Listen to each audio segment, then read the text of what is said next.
Hi, my name is Mike Fitz, and I'm a fellow with Explore.org and the Bear Cams in 2018.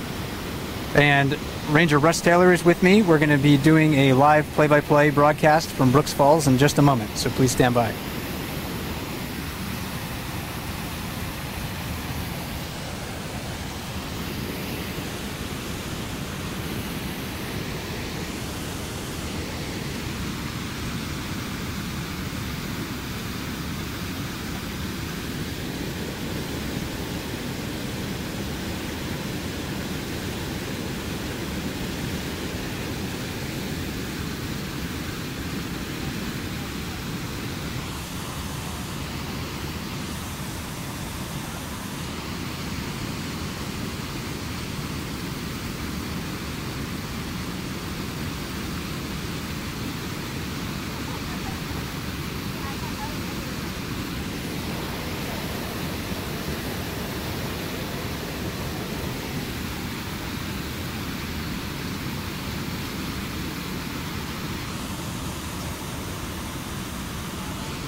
Good evening from Brooks River, Katmai National Park, Alaska. My name is Mike Fitz. And I am Ranger Russ Taylor. And we'd like to welcome you to this this play-by-play broadcast brought to you by Explore.org and Katmai National Park. This is Katmai's centennial year. It was established in 1918 as a national monument, and we're really glad that you'll be able to join us this evening. As you can see, there's a lot of bears at the waterfall tonight. During these play-by-play broadcasts, we won't be monitoring the chat on Explore.org, or if you're watching somewhere like on Facebook Live or something like that. But hopefully we'll be able to answer a lot of the basic questions that you have about the brown bears, their behavior, and what they're doing. So we'll be with you for at least the next hour. And I can count, Russ, 13 bears within like 25 yards of the waterfall. Yeah, it's quite a lot of activity tonight, as there has been for the past week or so. So yeah, I think we're in for an interesting hour. Maybe to get started, we can pan around the waterfall and take a look at some of the characters that we're seeing tonight. Yeah, some of the favorites of our viewers are out here tonight. And let's see, we could start maybe with those bears that are on the waterfall. Okay. And who do we have there? Well, we have at the very edge of the lip 409, who emancipated her two cubs earlier this summer, and right behind her is 128, known as Grazer, and she emancipated all three of her cubs this spring.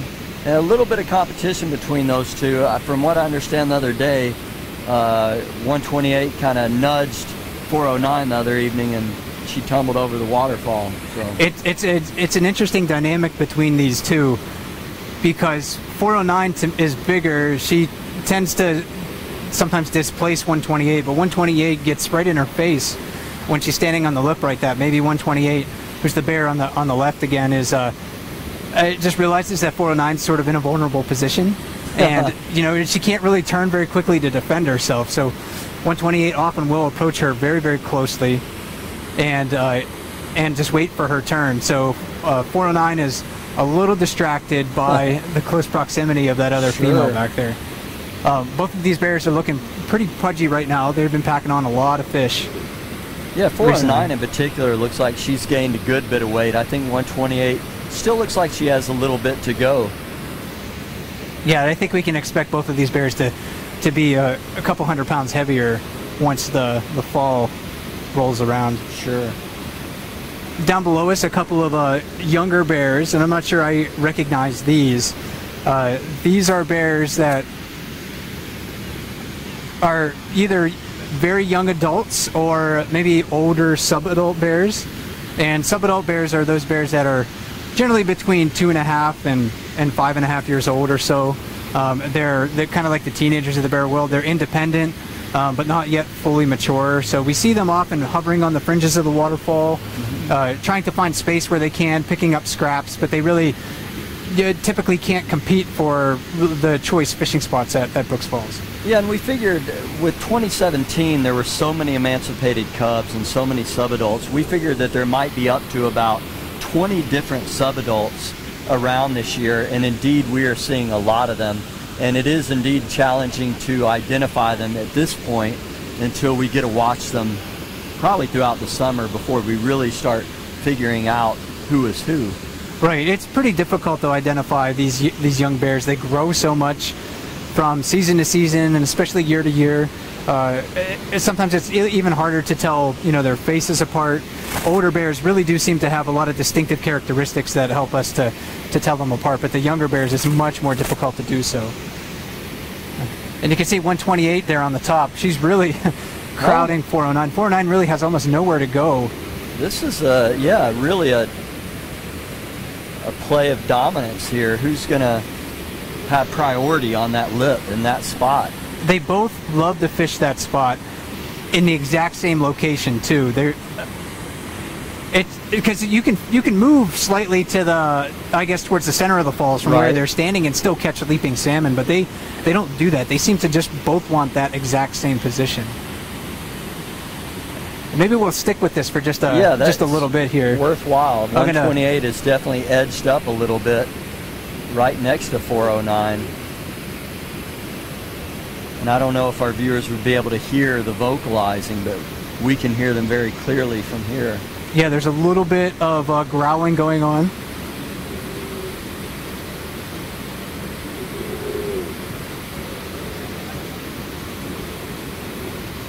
These bears are very familiar with one another. They're actually thought to be related. So 409 is thought to be a sister to 128's mother. Really? Okay. Yeah, and so that 409, again, the one closest to the edge of the waterfall, is probably 128's aunt. If we follow the lineage back. Right. Looks like she didn't want to yield that spot. 409 that is, so 128 is just turning away a little bit.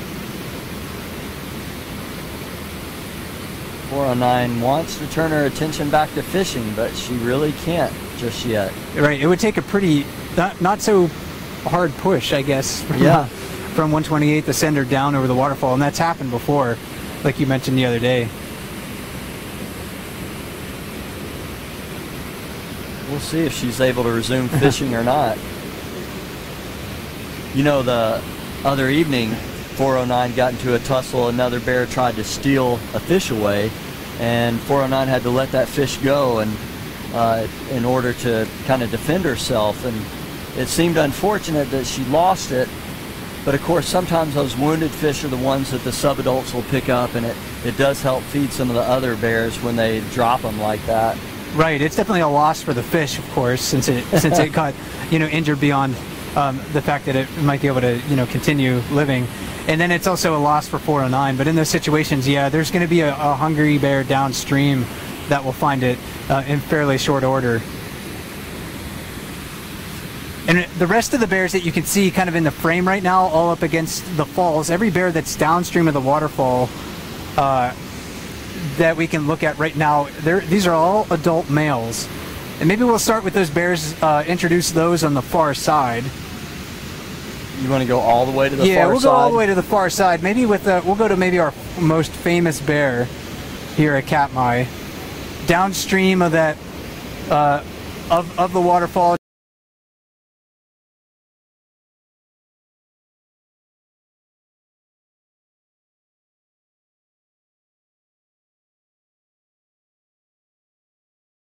Yeah, this is maybe the oldest adult male here at Brooks River. He will often fish the far pool. He'll fish closer to us in the plunge pool, nicknamed the Jacuzzi. And then just upstream of him is number 755, who's also a mature adult male, probably in his upper teens at least. and he was nicknamed Scaredy Bear. He's actually kind of grown into his own, so he's not nearly as timid around other bears since he's much larger than he used to be. And getting back, yeah, Russ, what were you noticing about those bears in the lip? It really, Grazer has taken the spot. She clearly worked her way in, and 409 gave her space to take the spot she wanted. In some ways, I might have expected it, because last year Grazer was such a major player at the Falls. Of course, she had 3 cubs, and she was so aggressive at defending them that she would challenge just about anyone. And I would say that she was one of the more dominant bears last season. And so to see her with 409, I was a little surprised to see 409 maybe being more dominant. But now we see that indeed it looks like 128 took that spot. Yeah, she did kind of just shove her aside, made her uncomfortable enough with that position that 409 backed off a little bit. And when you were talking about how defensive she was last year, and that really is kind of a hallmark of a lot of mother bears. They are very defensive. 128 was particularly defensive around other bears, so anytime another bear happened to approach her and her offspring over the past couple of years, she would charge them, attack them, and she did hold a higher rank in the hierarchy because of that. Right. Now she's single again. She's not showing nearly as much defensiveness, and she doesn't need to. I mean, she doesn't have to utilize any of those vigilance sort of behaviors where she's looking around all the time, wondering, is there a threat, coming my way? That was a question a lot of people had coming into the season. Would she be as aggressive anymore? And I'd say clearly she's been less aggressive. And if you're wondering, well, how can I learn about a lot of these brown bears here in Katmai? We've been throwing out a lot of nicknames, a lot of numbers. If you are not familiar with this location, just type in Katmai ebooks into Google, or if you're watching on explore.org right now, if you scroll down below the camera feed, you'll be able to find a link to the Brown Bears of Brooks River ebook, and that's an identification and behavioral guide to a lot of the bears that we're seeing here. And it looks like 480 and 755 are getting a little bit close to one another again, and let's see what happens with this interaction. Right, yeah, so we're going to go to the far side over here because there's kind of 3 bears against that far wall. So 480 tried to, he's looking to squeeze behind 755 there. There's not a lot of room. 480 more typically fishes just a little bit upstream of that location. And it looks like 755 is going to let him pass without too much difficulty. But you can see them those bears eyeballing one another. Each bear has its own tolerance for other bears. They all have their own definition of personal space. Some are very tolerant of one another. Some definitely need more room. And now it looks like 480 is trying to shove his way into a spot where there's another adult male. And we were talking about this male before the broadcast. I think this might be number 801. But if you're, again, don't take that as an absolute fact. This is a bear that just showed up at the waterfall a couple of days ago, and I think it was identified last year. And there's a good bit of vocalizing going on between them right now, as well as 480 passes. Yeah, and you can see the bear on the right just kind of backing off a little bit. Apologize for my shoddy camera work there. But yeah, the other bear in the middle now, he's kind of in a, again, between that back wall and surrounded by two other bears that are a bit more dominant than he is. You can feel the discomfort as you look at them, trying to figure out who's going to have which space and how close can they be to each other. And that's a feeling out process that they have to do. Especially at the beginning of the season, the bears seem to be a little less tolerant of one another than they are as they start to get more food in their bellies. You know, as the month of July kind of rolls on and we see these bears fishing the same places each and every night, they do tend to have, I think, a bit more tolerance for one another. Sure, and when a large bear gets really full, in July, he's still going to leave the river and go nap, and then that leaves room for other bears to come fill that gap. And some may fish for 5 or 6 hours, but then be gone for a while and leave room for others. Yeah, and they definitely don't want to have to fight or challenge each other each and every time they encounter one another. They're really smart animals, so they learn each other on an individual level, just as we can learn to identify who's who. And one of the bears that no one here at the waterfall currently will challenge is number 747, and he's a real giant. He's maybe the heaviest bear that we have here at Brooks River, so we'll zoom in and take a look at him. He's a very, very large bear, very fat. And there's only one other bear here that will try to challenge him, and that's number 856. And we don't see him at the waterfall right now, so if he comes down, we'll try to pay attention to how he moves down into the waterfall, because that will have a ripple effect, a domino effect on how the other bears move and where they fish. Yeah, 747 is kind of like a Charles Barkley out here, just a big, they used to call him the round mound of rebound, and he's just kind of one of those big round bears that can intimidate people and take a lot of space. And that growling that you're hearing is again 128 and 409 posturing. So it looks like 409 shoved her way back in.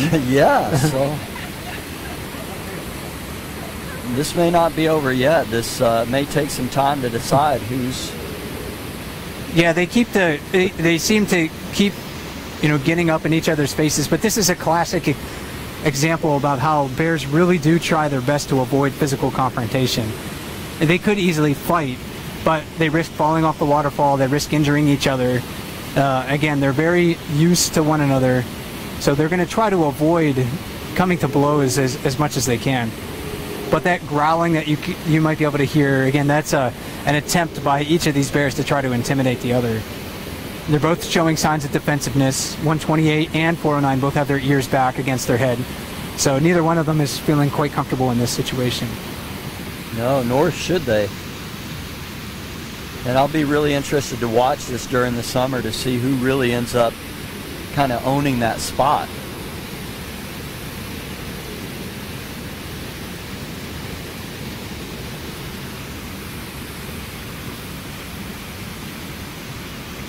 And a couple of other characters that we haven't introduced. There's one sort of downstream, a 747, the really big bear, standing next to the rocks. And then this one, a lot of scars on his neck and face.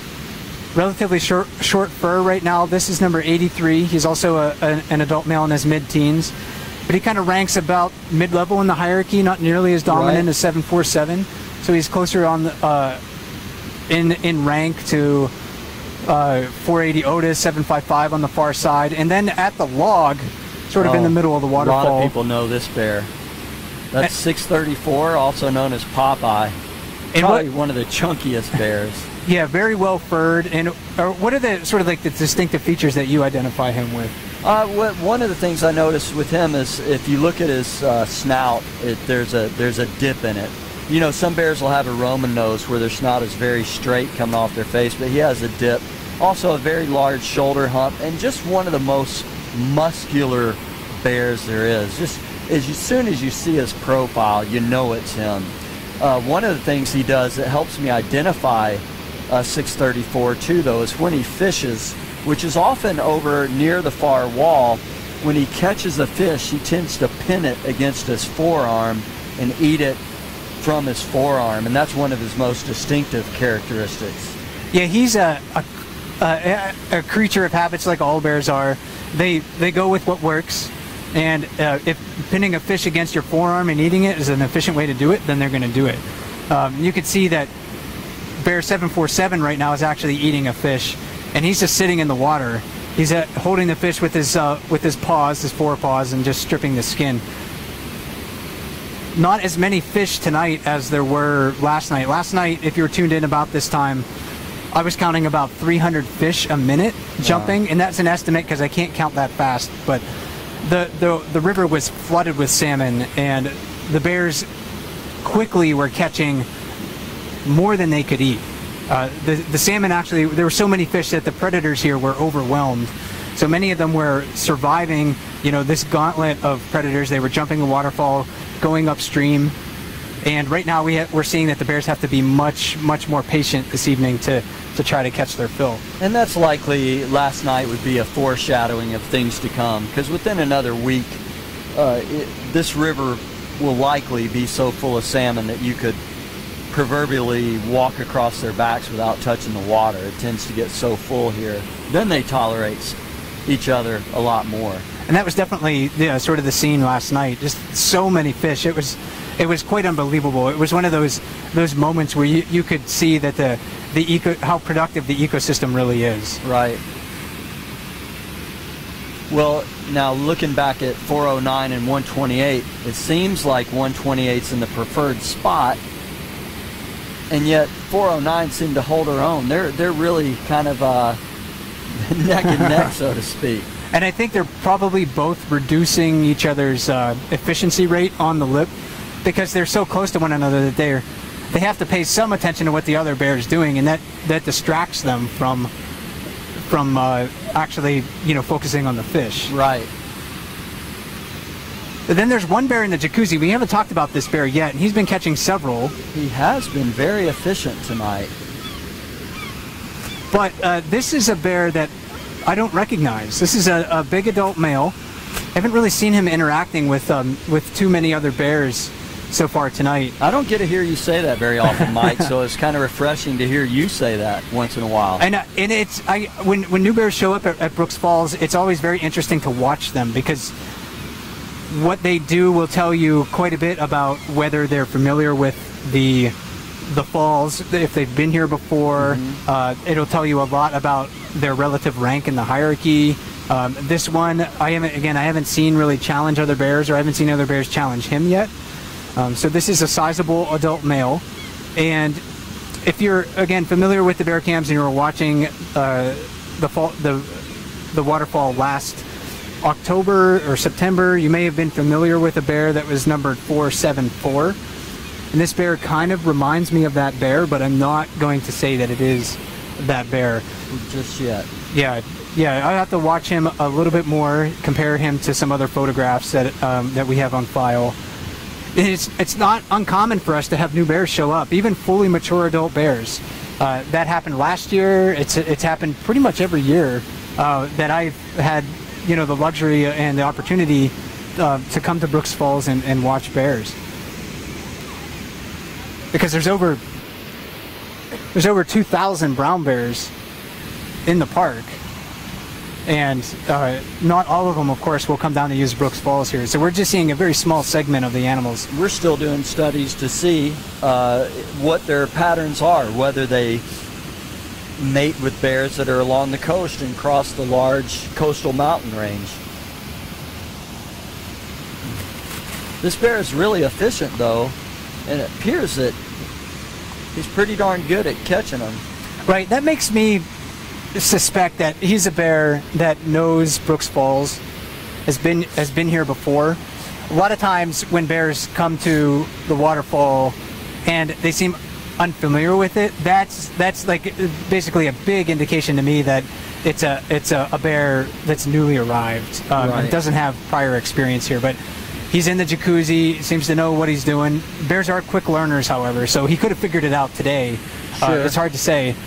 But I think the classic example of a bear coming down to the waterfall in July and not knowing what to do was in 2015, I believe, and that was number 775 Lefty. Oh, yeah? Yeah, he was running all over the place, and hopefully he'll come down tonight so we can observe him. But he was running around all over the place, trying to steal fish from every bear. It seemed like even the really dominant bears that were more dominant than him. And eventually he settled in, and he learned to fish the lip and do it very efficiently. In fact, last night, when we were seeing, hundreds of fish jumping a minute, 775 caught almost 40 fish in 75 minutes. So I was counting. Wow. And he wasn't eating the whole fish. He was just taking a bite or two out of them or just stripping the skin off. But he's very good at fishing that spot. And 2 years ago, when he first came down about this time of the year, he didn't know what he was doing here. So it was an example of how quick bears are to learn, even when they're adults. Well, and I saw 775 coming down 2 nights ago, lefty. And I have to admit, I could really empathize with our viewers who are excited to see a bear return when you don't know if they will or not. And he was one of my favorite bears last season because he was so efficient at fishing the lip, and we didn't have that many bears fishing the lip last year. There weren't as many, and he was so good at it that he was giving everyone that photograph that they all want of the bear on the lip. But there's something about the way he holds his head and his injuries that is can be somewhat endearing, I think. And a lot of people really do like that bear. But the one player we haven't seen this year, like the last remaining player, seems to be 32 Chunk. And any ideas why we haven't seen Chunk yet? Yeah, that's a good question. You know, maybe he's finding food resources elsewhere, and he decides, you know what, I don't need to try to shove my way into Brooks Falls. Look at all this competition that I have to deal with. So if he's in another location where he can find and forage on his own, then a lot of bears will choose that. Even, you know, full-grown adult bears will sometimes just change their habits. So we're not seeing another really famous bear here so far this July. We saw her, you know, back in June for maybe a day, and that was number 410. Right. We haven't seen 410 come back, and she's a very old bear, about 29 years old. When I saw her, she looked fairly healthy. And yeah, she knows Brooks River, but very experienced bear, so maybe it's just decided, you know, there's other opportunities for me elsewhere. This is a big park where I'm free to move around as I please, and she just decided, yeah, I'm gonna change things up. And she had a sort of a similar pattern last year, if I remember correctly. And of course, we may talk about it more tomorrow, but the fact that 856 has sort of made a comeback, so to speak, from a down year last year when he was injured and didn't have as much weight, and all of a sudden was not a player, and now this year he's kind of come back with, you know, a vengeance.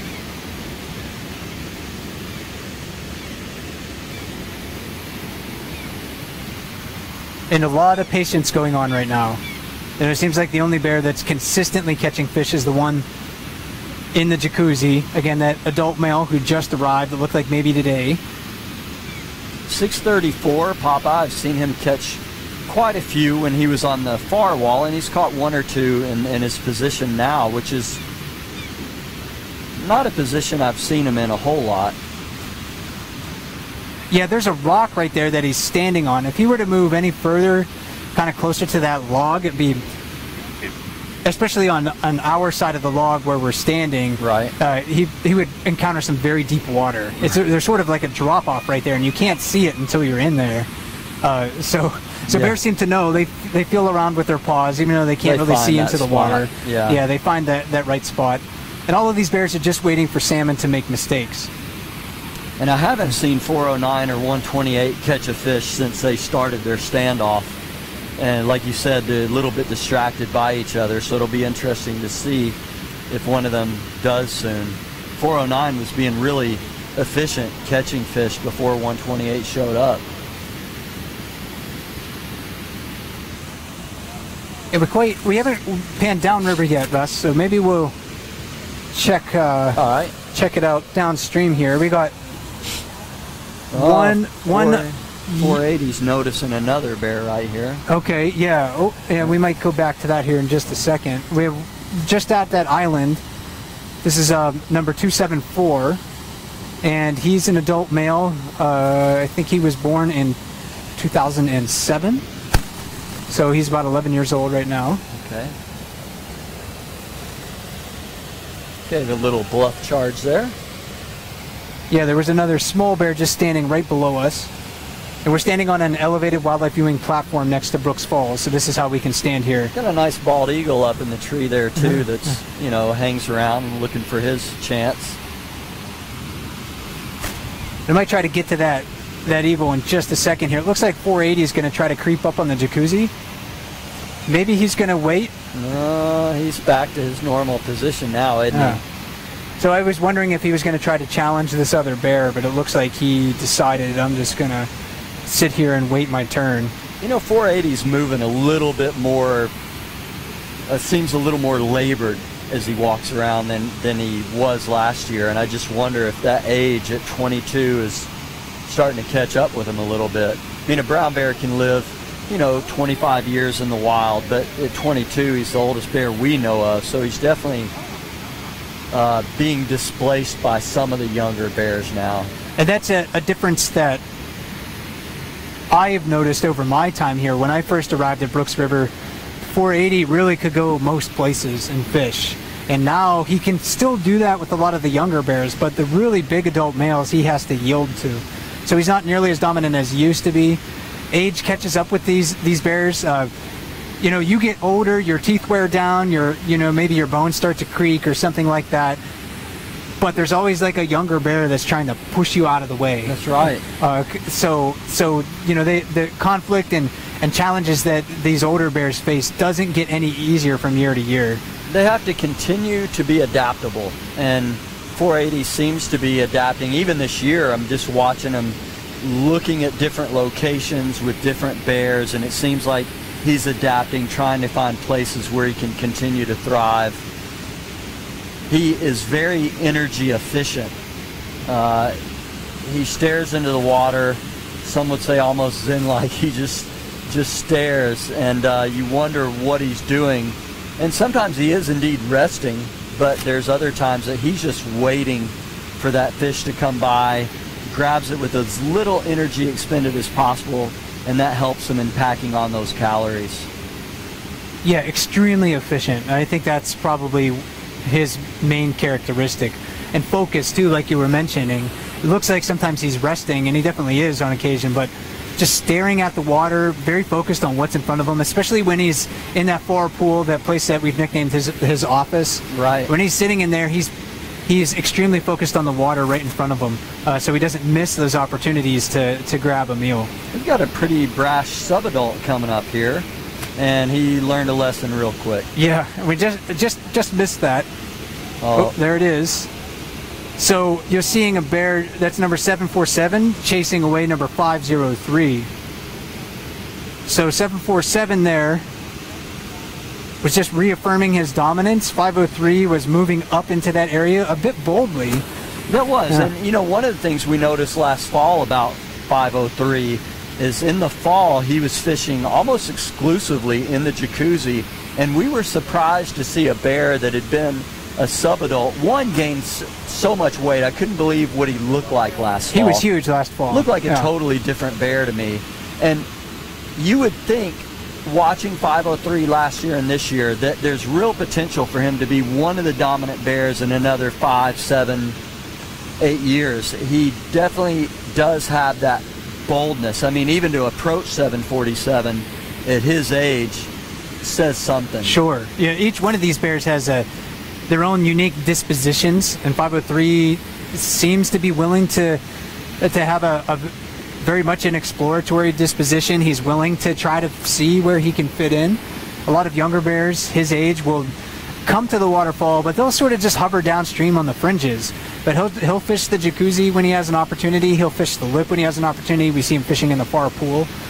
So he's definitely one of those bears that I'm looking forward to following his story in the future. Indeed. I mean, a great story in his past, but the future looks bright for him. And 128 just caught a fish. Oh, yep. So, again, being very patient there on the lip. 409 just slapped one away. Yeah, as you can see, 409 tried to move into a better position. And then 274 down here, he's hungry. And he might go up to the waterfall and see if he can steal that fish. And that's, as you see, 128 avoiding him. So, yeah, even though these bears had more fish than they could eat yesterday, their stomachs quickly empty. And 274 is moving across the waterfall in pursuit of that salmon. So that's an attempt of stealing. And in the bear world, stealing is a perfectly legitimate fishing style or strategy. Sure. When you're viewing these animals, definitely try to view them outside of our standards of right and wrong or ethics and morals, because they are all in quite a bit of competition to survive. They gain no veterinary care or supplemental feed from humans. These are all wild animals, so it's a very tough world that they have to live in. And there's many different paths to success. And if one of them is being a little bit of a pirate and stealing food, then that's what they're going to do. And I wonder if 409 is a little bit relieved now. Yeah, she has that lip to herself, so maybe she'll be a bit more efficient. And we're about halfway through our broadcast, so maybe we should reintroduce ourselves. Sure. My name is Mike Fitz, and I am a fellow with Explore.org in the Bear Cams in 2018. And I'm Ranger Russ Taylor, and it's my second season at Katmai National Park. And we're standing at Brooks Falls in Katmai National Park. We're about 300 miles southwest of Anchorage, Alaska. And this is one of the most iconic scenes, I think, in all of national parks. Brown bears fishing for salmon at Brooks Falls. No question about it. I would say that this is one of those places that people visit, and you could say that it definitely changes some people's lives watching these bears here. I never really get tired of it. I don't think you do either, Russ. No. I mean, I try to come up here almost every night when I'm here. And there's something different happening every time that you come. Exactly, and getting along those lines, yeah, there's two big males right here in the jacuzzi, and again, that one kind of closer to us. And he's quickly going to give way, it looks like, the 747. And he's a bear, again, that I don't recognize. So coming up to the waterfall each and every night, like you were saying, we can see different things. 747 walking into the waterfall to try to challenge him. And at first it looked like he might yield, but he's not right now. He's actually holding his ground. That's very interesting. And 747's a real big bear, so if you're going to stand your ground against him, you have to be pretty confident and feel pretty healthy. See both of them, you're not going to be able to hear it, but you can see their mouths opening a little bit. That's a bit of jaw popping that they do. It's a teeth clacking, and I wish I could recreate it for you, but it's a very distinctive popping noise that they make. It's often a sign of stress or defensiveness. So if you are near a bear and it starts doing that, then that's a sign that you're stressing it out, and so maybe you want to think about how you can de-escalate that situation. Yeah, by certainly moving back and giving the bear as much distance as you can. In 747, it's hard to say. Sometimes it's hard to tell who wins, so to speak, in a conflict, because a bear may move away and you think, well, they must have lost that round, but sometimes the bear that is dominant is the one that I'll actually turn and move away. But in this case, 747's going to a different spot. Yeah, I think in that situation, the bear that was in the jacuzzi, was a bit more dominant than 747. 747 came over, challenged him with that directed approach, and the other bear didn't back away, and 747 decided, hey, I'm just going to go fish another spot. So that's, again, a little surprising given 747's size, but as we saw when this other bear was out of the water, he's not a small one at all. You got someone new coming into the back wall? Yeah, that looks like maybe that bear I called 801 before. And again, this is a bear, an adult male that was first identified last year. Don't know too much about him. But really wide set ears. I think that's one of the ways that we can identify him. Has a lot of scars on him. Right at the bridge of the nose, it looks like. Yeah, a lot of scars on his face, around his neck, and that's very common for adult males, especially at this time of the year where they're competing not only for food resources but for access to females.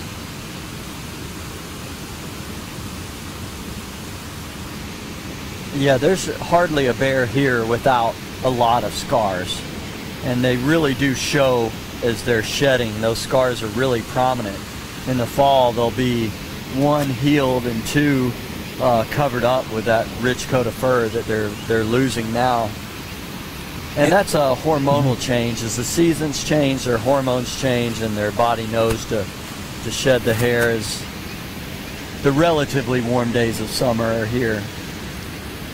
Yeah, a lot of people would give anything to deal with what we call warm. Right now, yeah, I know across much of the nation it's very hot. Today it was probably maybe in the low 60s. Wasn't very warm at all. So, right. And these brown bears are in fairly cold water, so the water temperature is probably in the 60s right now. They don't tend to get very cold. They're very large, very massive animals. So big bodies just take longer to cool down. They are well adapted to surviving cold conditions, cold water. And when they go to the den in the fall, they're really not going to the den to avoid cold. It's really just famine that they're going to the den to. That's right. So they evolved that strategy to hibernate because they just can't find enough food in the wintertime for them to stay active. And they've got one layer of fur close to their skin and then another layer that actually kind of covers that layer, and they're so well insulated that they can stand in the water for hours and not get cold. And coming up to our above the falls here, you see one bear moving away, and that's a young adult female, perhaps number 804. And if my identification of that bear is correct, she's the one kind of running down the rocks right here, getting out of some bear's way that I couldn't quite see behind the trees there. She fished the lip of the waterfall a lot last September. Got quite skilled at it, but there's not a spot for her at the moment because 409 is there. Here's the one that pushed her out, is showing up now. Yes, and there's another one. Yeah, this is another adult female. Russ, I think this might be the one we were talking about before. That could be number 504. Right. And she's had one litter of cubs already. It's not a bear that I really had an opportunity to observe at the waterfall very much. So, again, it'll be interesting to see where she tries to fit in. And then on the other side of 409 is an adult female as well, another bear that I don't recognize. Very distinctive face, however. Narrow muzzle, kind of like a part right on her forehead, so almost like she combs her hair. Yeah, and if she doesn't have a number this year, we'll observe her, and if she continues to stay around, shows up next year, then of course she would receive a number, maybe even at the end of this year. But we have to know, have to be able to observe them long enough to say that this is a regular player, so to speak, at the falls. Yeah, and oftentimes the bears that we end up seeing here that maybe we don't recognize right away, they've been to the waterfall before, and it just takes us a while to kind of figure it out because they grow sometimes quite a bit from year to year. When they get into like that adult age, it's a lot easier to tell them apart, but we mentioned it with subadult bears. It's really difficult to make those differentiations. People ask a lot about 402 as well. What do you know about 402 this season? Nothing, actually. I don't think she's been seen at all. Okay. As far as I know. That's one of the ones I think of people, wanting to know if she'll come back with a litter. And 409 did finally catch another fish. She wasn't expending too much energy to do that. Again, efficiency is really important. And you can see there's a bit of a gap on the lip of the waterfall right now. Maybe those other bears are going to try to get in there. There's some other very hungry bears right next to 409. 409 is trying to protect that fish. And that other female's creeping up. I'm not sure if she's going to try to take it or not, but she just might be looking for scraps. And then down below is that other smaller female also looking for scraps from 409. It looks like 409 is not going to leave any of that fish behind. Not this time. Later in the summer, well, not even that much later, in another week or so, they'll do, like you were saying, they may eat just the brains or the skin or the roe. If it's a female fish, they'll eat the eggs, and they'll just get the fattiest content because they can afford to, some people use the term high grading, they can afford to eat just the fattiest parts. And those scraps are going to benefit the rest of the ecosystem, whether it's a smaller bear or the seagulls that we see gathered around here, or other birds will benefit from what the bears don't eat. And furthermore, some of those scraps may be still laying around in the fall, and you'll see them with their heads in the water looking underneath for those scraps later on as well. Bears are definitely vectors that help to transport nutrients and energy throughout this whole ecosystem. So when they're feeding here on salmon, they're taking salmon carcasses up into the forest, they're leaving scraps behind.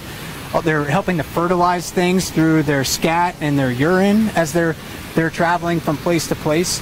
So areas with salmon are more productive and richer because of the the nutrients and the energy that they bring from the ocean, but the bears help to distribute those nutrients and energy throughout the ecosystem. So this dynamic that we're seeing here makes Katmai a very productive place. We're getting some nice light here now, which occasionally the sun is peeking through, and for photographers that can be really nice for the contrast they get on the falls, but it just lasted for a moment.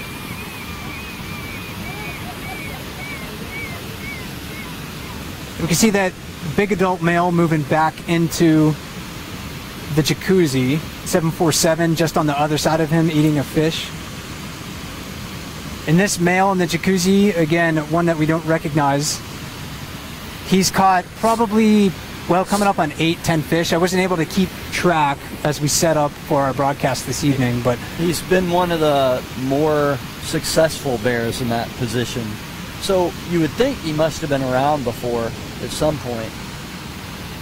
And that, you know, this his efficiency in the jacuzzi is illustrative of how good of a fishing spot that is. If you're a big bear and you can sit there and afford to defend that spot, defend access to it from other bears, you can make a pretty good living in that location. Even when there's no salmon jumping at the waterfall, there's almost always some fish sort of pooling in the jacuzzi. Right. And that's a very disorienting place for the fish. The water is very turbulent. The currents are very strong as it's coming off of the waterfall there.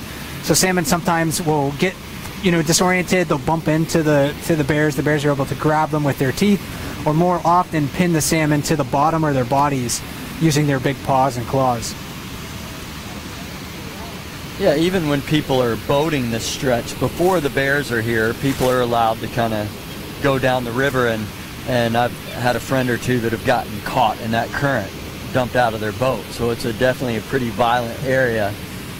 And I've gone swimming in there. I've never boated the waterfall, but I've gone swimming in there in like June, early June, if we have a warm day. And yeah, there was one time where I kind of slid my way into the jacuzzi and I got turned over. Oh yeah. Yeah, it just kind of turned me over and pushed me out on the downstream end of it. So to sit where that bear is sitting right now, it takes quite a bit of strength and size to do it. Younger bears sometimes will go in there and they'll easily get pushed away by the current. So again, patience, strength, skill, really all of these things on display this evening. And I don't know if it was because 775 was on the falls so much last year, 128 was up there from time to time, but I'm really, I guess, surprised if you talk about from last season to this season, how many bears are attempting to fish the lip this year. It's way different than last season, and that's one of the things. My experience in the park is limited, but one of the things I notice is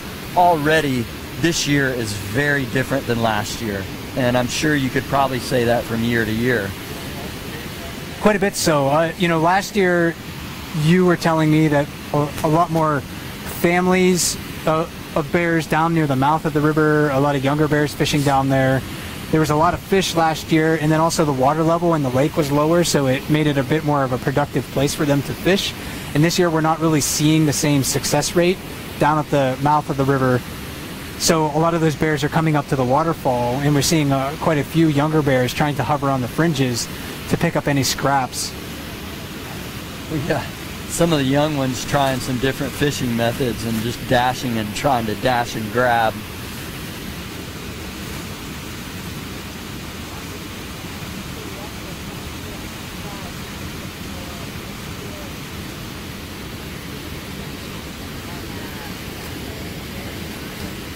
And this young female next to 409 seems to have, you know, I guess she found a spot far enough towards the center that 409 doesn't seem as bothered by her presence. Yeah, 409's really not paying too much attention to that other bear.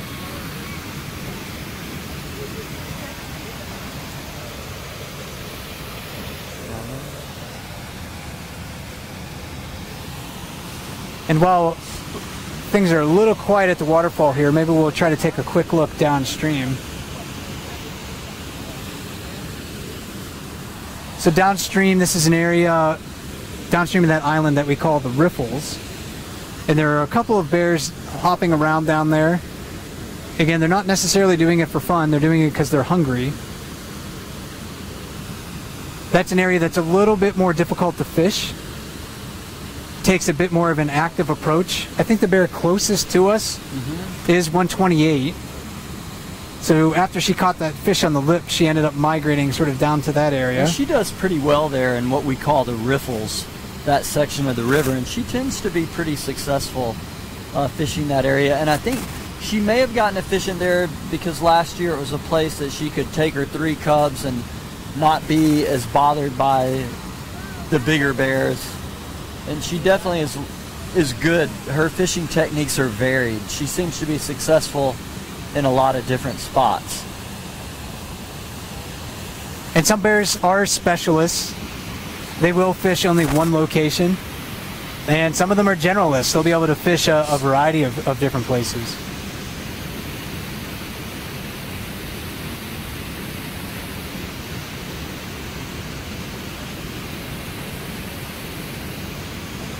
While we were looking downstream, 409 caught another fish. And again, she's the bear on the top of the waterfall eating her salmon. There's another adult female standing on the lip of the waterfall, 747, standing really right below her, next to the log. And 634 is back in the spot I'm used to seeing him fishing over there. Yeah, over near the rocks on that far side. Yeah, he likes that spot a lot. And then over here is that big adult male. Looks like he might do some displaying for us. And what's he doing? You see what he's doing right now, Russ? He looks like he's doing a little bit of cowboy walking right now, which I hope we'll get a closer look at. Those grasses are obscuring it a bit, but he seems to be definitely trying to exert some dominance with that cowboy walk. That's where their back legs are sort of splayed out in a very exaggerated waddle. And you can see that steps he's taking are really wide. Very stiff-legged gait, yeah, very wide stance. When they're doing this, they're also urinating on the ground, so leaving a lot of scent behind for other bears. So it's as much of a olfactory signal as it is a visual signal. And often when they're doing this, they'll also go to like a tree and mark it. There's really not like any good marking trees on that island anymore. There used to be a lot more shrubbery on there. Right. And the bears have taken care of it over the past 20 or 30 years. Oh yeah, this remaining tree was a big marking tree last year, and it's pretty much trashed at this point. I hear this island used to be like a little miniature forest. We have some old photos of that, I think from like the mid-1990s, where you couldn't see through it because there were so many trees and shrubs on it. So it doesn't look like he's gonna do much more displaying at the moment. Maybe swing back to the falls and see how active Otis looks against that back wall. Yeah, we'll get him in frame again. Again, number 480 Otis, maybe the oldest adult male that we have here at Brooks River, the oldest known adult male. And again, sitting in the water, very focused on what is right in front of him. And the moment sort of a salmon will flash in front of him, he's going to try to pounce on it.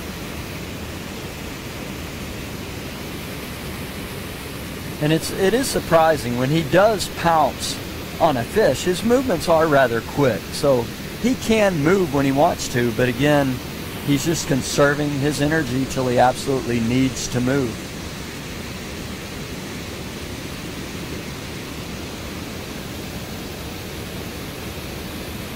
And that could be reflective of his age. Sometimes I think it's also a reflective of just how full they are in a relative sense. Mm-hmm. You know, if they had a lot of salmon, they're not going to work nearly as hard to try to catch more. And salmon will only become more abundant as the summer progresses. These salmon, as they begin to spawn and die, will provide, there will be many carcasses downstream of Brooks Falls. Especially in September. In August, not so much. The salmon sort of delay their spawning just a little bit. Right. But they'll come back into the river in September, or excuse me, in late August, begin to spawn, and then the peak of the spawning activity here in Brooks River really is in September. Yeah, and we'll see. It's really hard these bears we're going to recognize in July, and we're going to be able to tell you, you'll be able to see this is 480, this is 409, this 128. When they come back after a gap in August, because they're often gone to other rivers in August, when they come back in September, it can take a while to recognize a bear again. And again, 503, it took a while to even believe 503 was the same bear. It was so much bigger. They gained so much weight. They gained a new fur coat, several hundred pounds. In fact, like this big adult male here, average adult male size in Katmai at this time of the year, between 700 to 900 pounds. So he easily get up to 1,200. Yeah, so he could put on another few hundred pounds easily, depending on how much he eats, how good the salmon run is. These bears really do rival the Kodiak bears in size. So Kodiak bears are a bit more famous for how big they get, but the bears of the Alaska Peninsula are very closely related to the Kodiak bears, and get in many cases just as big as those animals. That's right, and we have a couple more coming back maybe on the other side.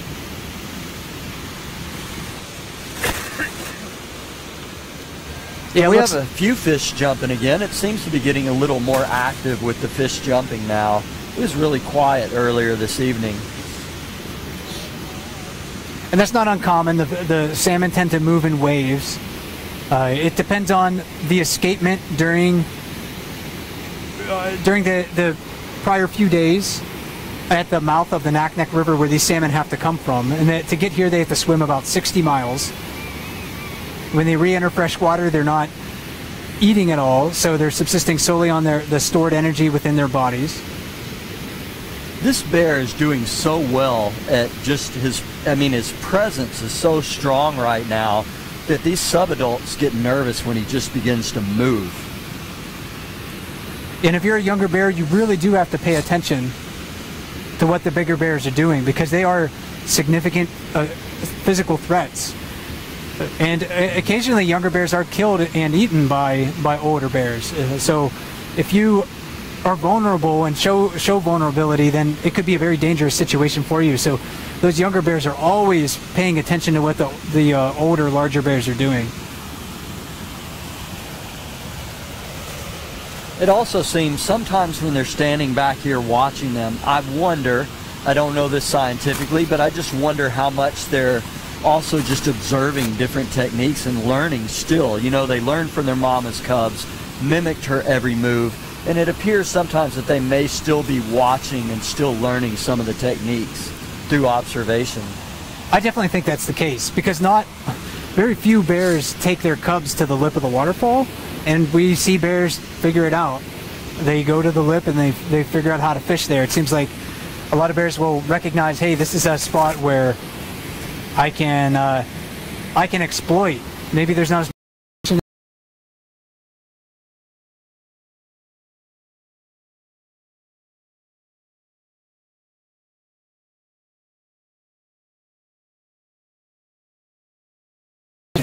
Oh, there's a good catch by 409. Yeah, a lot of skill there.